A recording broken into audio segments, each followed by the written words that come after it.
All right, tubers, tubettes, and of course the various crazy people. I am back for a second installment with my friend Monty and his lovely wife, Origel, and their daughter is behind me playing with a toy. And just to bring everybody up to speed real quick, I've known Monty for over 3 years. He's the gentleman that helped me set up my YouTube channel. Monty has a business in America, in Orlando, Florida, which is fence building. And it was humping and strumping just as fine as could be. And then one day he found that the guys that were working for him were taking advantage of him. So what did he do? He picked up, his wife was 5 months pregnant. He flew back to Orlando to straighten out the business. Figured it'd take him a month or two, get that organized, which he did. And then he was going to come back here. And then COVID struck. So he was stranded, missed the birth of his child, and of course missed almost 3 years with his wife. And so in the meanwhile, the house that we're sitting right now has been built by Monty long distance. This is Argyle's property. And what you did while you were gone is not only were you building fences, but you built a house for your wife on her property. So she'll always have a place to lay down. She'll always have a home. So that's for her and my daughter. For you and your daughter. God bless you both.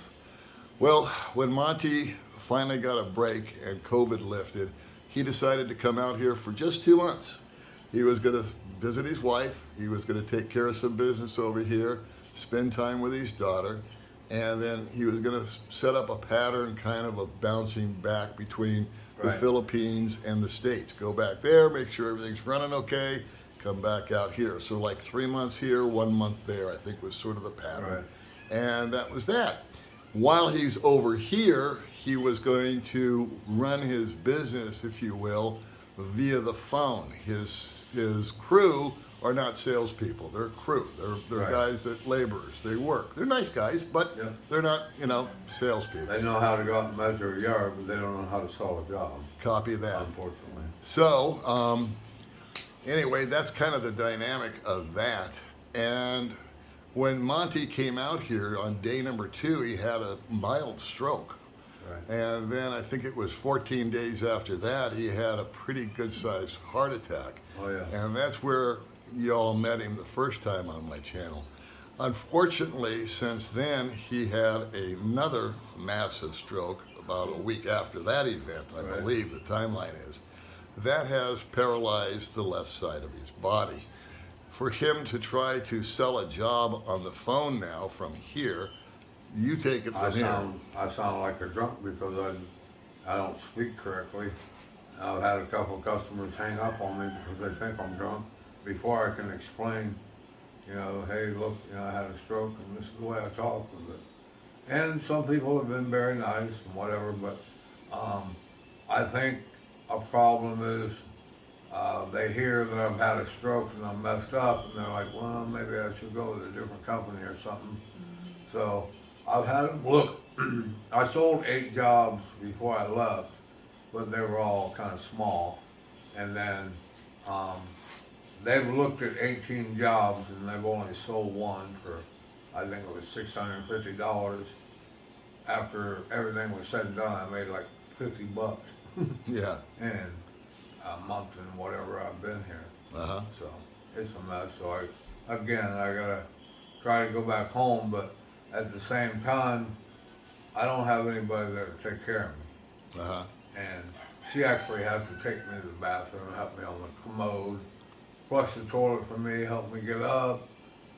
I just, it's a mess. So I'd rather be here for another month. I'm gonna try to extend my stay for another month. And so she can take care of me. But now I'm on the fence. Do I go back home and try to sell some jobs?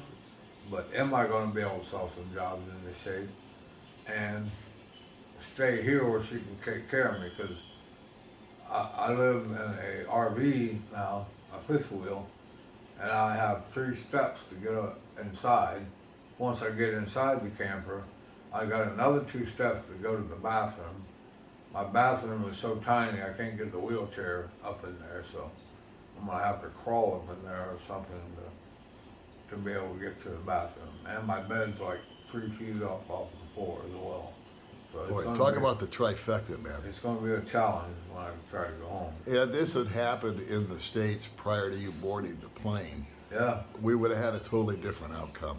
It's Yeah. all timing. I mean, literally 2 days after you got here. well, one thing I heard is when you have a stroke, you go to the emergency room, they do this thing called a blaster in the United States. And it helps blast out your arteries to prevent the second stroke. Well, I went to the hospital here and that wasn't done, so guess what? I got the second stroke. Yeah. So, Yeah, the medical care here is subpar. yeah. Yeah, there's no argument there. There's At least less here in money. Dumaguete. I mean, I can't talk about Makati or Cebu and Right. all that kind of stuff. I'm not that Yeah. well traveled, and neither are you, really. I mean, No. we don't know. We just live here in sleepy little Dumaguete with our women and Right. try to move through life each day, right? So we're in a pickle here, or you're in a pickle, and I just can't even put myself in your shoes. I mean, usually I can, but I just can't imagine that, one day, because you're 60 years old, you're 7 years younger than me, and one day an event happens and I lose the left side of my body. I mean, that has to be, you're a strong guy, and you're not sitting here having a pity party about it. No, You're I don't. just adjusting and adapting. Yeah, I'm trying. I bought a weight. I'm trying to work out this left arm, but it's hard to raise and it's hard to get the. I have to move my left leg with my arm. Mm-hmm. So it's a challenge. I try to get into a pedicab, go to the doctor or something. It's 2 people have to help me get up inside the pedicab. Yes. I usually end up falling on the floor where I put my feet, and they have to lift me up into the seat. I'm just tore up about the whole thing. I don't know. Finally get to come and be with my wife and daughter, and then I gotta live like this. How's this been for you, Argo? Huh? How's this been for you? I think it's very hard. It's very very hard. hard for us, both of us, and for him also. Mhm. The way he moves, the way he can't do anything, just needs help. Before he was so strong when he came here. I told him, what happened to you now? I told him that you were strong when you were here. And then he said, this is what happened. Yeah. Yeah. And So just, Now she has a baby to take care of and a second baby to take care of. It's insane. But what a Filipino, right? Oh, yeah, Typical, she's- not typical, but kind of atypical. I mean, Because they just hang in there with you. You know what I yeah. mean? It's amazing. Yeah, she just go, go, go. From the time she gets up, she gives me my medicine, she gets the baby going, and then she cooks us breakfast and we eat, and then she's changing her diaper and putting me on the toilet, so it's something else.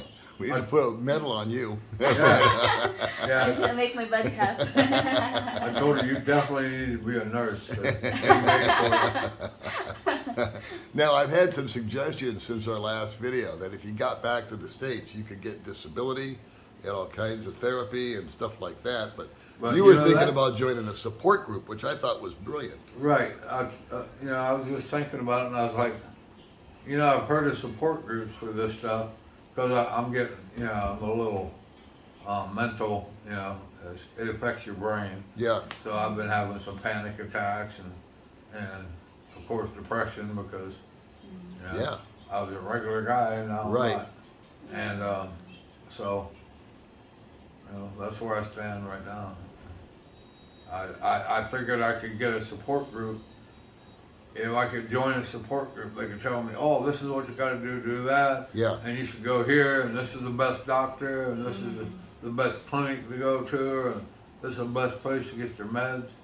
Because now, I've had to pay hospital bills. I was in the hospital for a bit. I had to pay those bills out of pocket. They gave me my prescriptions. I paid for the doctor and everything, all in that package there. Then they missed a prescription. It was about $100. So now, right now, I'm about $600 in the meds. This is going to last me for 30 days. Uh-huh. And then about, I don't know, about $500-600 for the hospital bill so far. So you got yourself straightened out financially when you got back to the States, and Yeah. that was no small task. No, Because they had I stolen remember my when you. trailer and emptied my bank account. They had totally creamed me out. Yeah, that's 3 years ago, call it. Right. Yeah. Yeah. Yeah. And you got back to, because I remember you and I chatted a lot when you first got back Yeah. there. And then we kind of didn't, it's not like we ignored each other, but you were busy. I was slammed. And so you were getting yourself back up on your feet. And here you go. You finally got you're not a rich guy. You No. live, like you said, you live in a double wide. You No, single wide. Single Just a wide. camper. Okay, it's a camper. Yeah. So you lead a simple life, and you lead a simple life here. I don't think we mentioned, but you built this house for your wife while you were gone. Yeah. Right. I think it cost about $20,000 US. With the AC and everything, I think we're kicking close to 30 now. Okay, but you did that for her. Yeah. And she owns this land. It Right. was deeded to her from her mother or father, I believe. father. Her Yeah, father. her father. And so, no matter what happens to you, you've done the right She'll thing. have a house to live in. She'll My have a baby house will to have a live house to in, grow and the up in. baby will have a house. Yeah. Okay, That so was my goal. that's a huge contribution to your wife, number one. So if you left this planet tomorrow, God forbid, at least she would not be homeless and starving. Yeah. You know, there's always a way. And you have a strong support group here, I think, don't you? With Yeah, your we have family? a lot of family around this area. They come down and help me in my wheelchair to get around. I just have to be outside and they see me and they come rushing over and help. Mm-hmm. You know, it's And I don't like to nice talk about money, but we're going to anyway because it's a part of life, right? You came over here with a set amount of money to use for your 2 months. Yeah. And I imagine about 50% of that's history, Uh, or if not more. Way more. More. Because of who says, well, I think I'll go to the Philippines and have a stroke and a heart attack and a stroke, right? And go to the hospital and pay for medications and doctor visits and MRIs, and brain scans, CAT scan. Right, Oh God, right, it's never ending. right.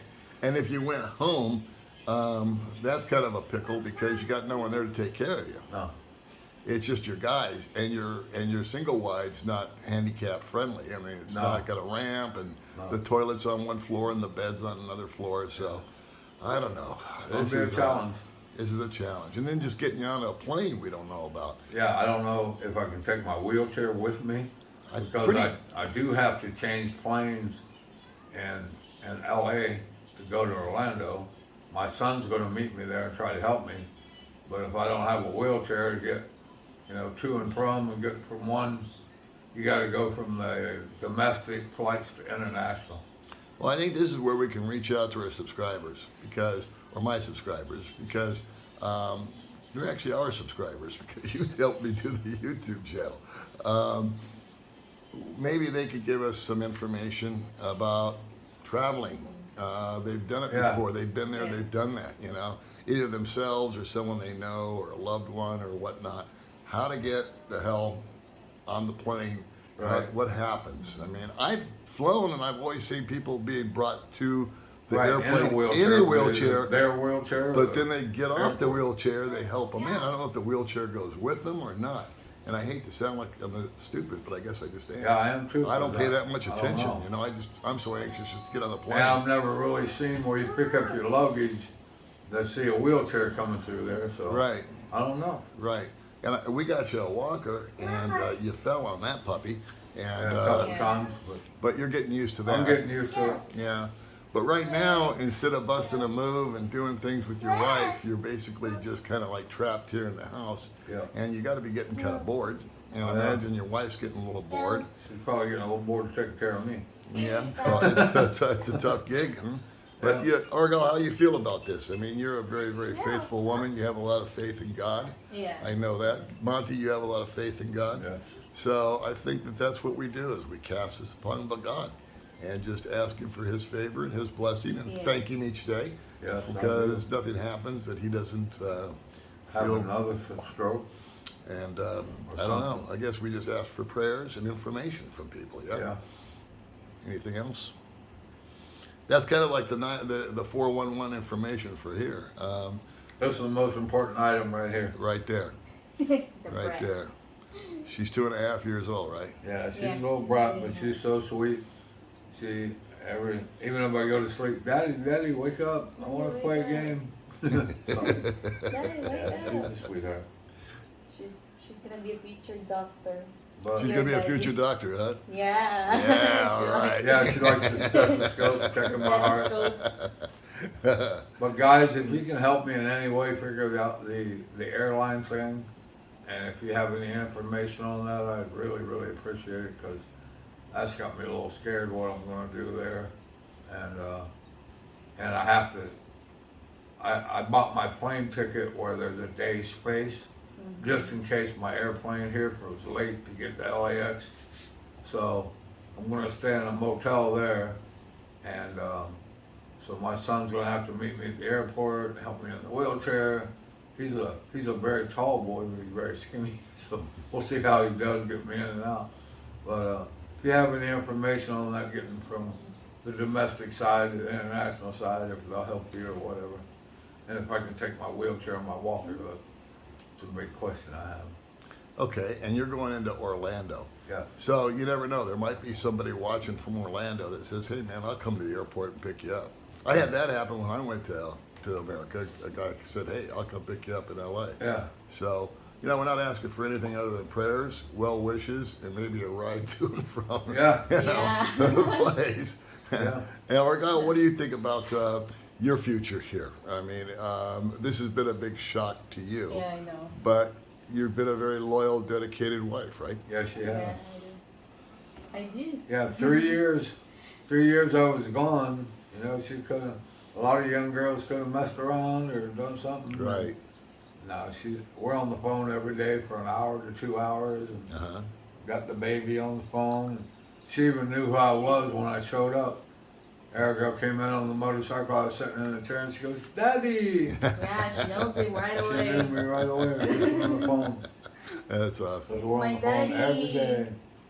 But yeah, she's been an awesome caretaker and sweet, and I mean, I don't know if I could do what she's doing. Right. I mean, it's really tough. I bought her a washing machine, but it still takes her 3 hours to do laundry and try and take care of me and take care of the baby, cook for me, cook for her baby, cook for her. Because everybody eats differently. Sure. So Sure. It's different. I can't eat fish and rice every day.